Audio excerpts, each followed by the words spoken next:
Le psychanalyste suisse Carl Gustav Jung était agnostique mais respectait profondément la foi des chrétiens. Il écrivait à l'un d'entre eux « Je vous admire, vous les chrétiens, car non seulement vous aimez celui que vous appelez Dieu, mais vous aimez aussi ceux que vous appelez vos frères et vos sœurs.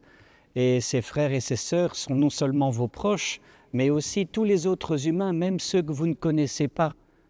Et vous désirez aimer même ceux qui ne sont pas d'emblée aimables, par exemple les pauvres, et vous dites aimer même vos ennemis. Vous professez non seulement d'aimer les pauvres, mais vous reconnaissez votre Dieu en chacun d'eux. Vous êtes vraiment extraordinaire. Tout ceci est hautement louable et pour moi digne d'une profonde admiration.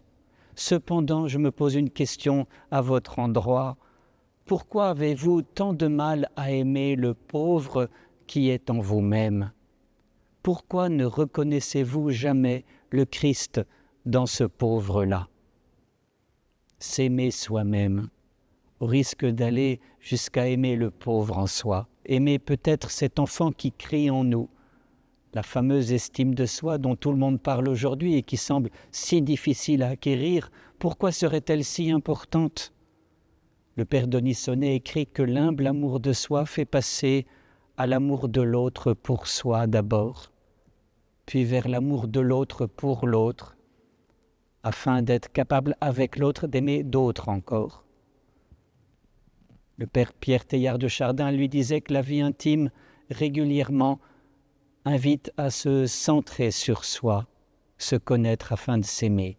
Mais aussi, ensuite, elle invite à se décentrer afin de se centrer sur les autres, sur leurs besoins, pour ensemble, s'il y a un projet commun, se surcentrer. Il avait inventé ce verbe, se surcentrer pour se centrer sur plus grand que soi.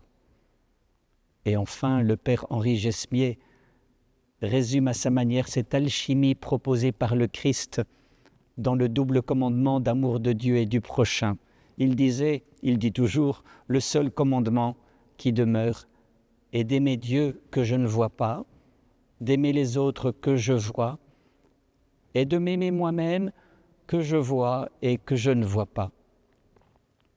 Seigneur, quand est-ce que nous t'avons vu ?